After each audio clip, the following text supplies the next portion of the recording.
Tahukah Anda, penjara di Bandung, terutama penjara Bancai dan Lapas Sukamiskin, memiliki kisah kelam yang sering dikaitkan dengan penindasan di masa lalu dan cerita-cerita menyeramkan dari para narapidana, seperti pengalaman di sel tikus yang gelap dan tidak manusiawi, serta aura mistis yang masih melekat di lokasi-lokasi bersejarah tersebut.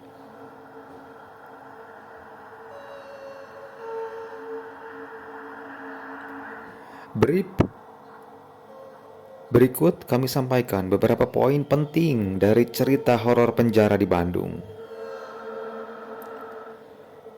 Penjara Bancai. Penjara itu terkenal sebagai tempat Soekarno dipenjara oleh Belanda pada tahun 1929, yang kemudian menjadi situs bersejarah dan cagar budaya.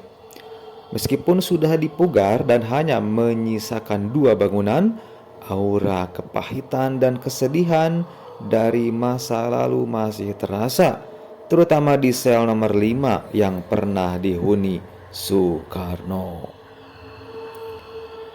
Nama Bancai sendiri berasal dari kata astal atau tempat istirahat kuda di masa lalu, yang menambah nuansa historis tempat tersebut.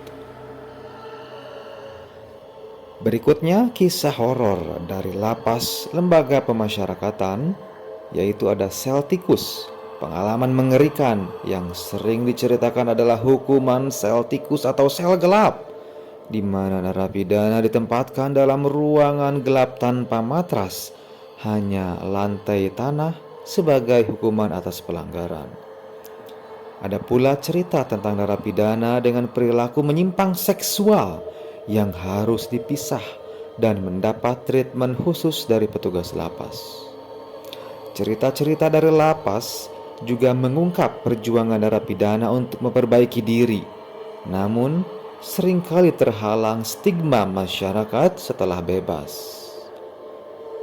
Bagaimana menurut Anda, apakah Ferdy Sambo, Jenderal Polisi Republik Indonesia, pantas dihukum mati atau mutilasi? Gas.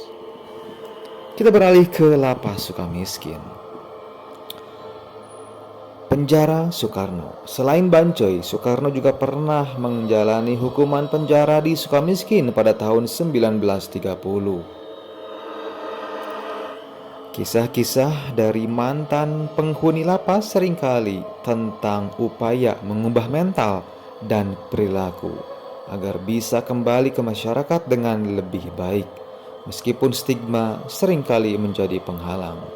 Secara keseluruhan, kisah horor penjara Bandung tidak hanya datang dari cerita hantu, tetapi juga dari kenyataan pahit kehidupan di balik jeruji, penderitaan narapidana dan aura misfits yang melekat pada bangunan-bangunan tua yang menjadi saksi bisu sejarah kelam bangsat ini.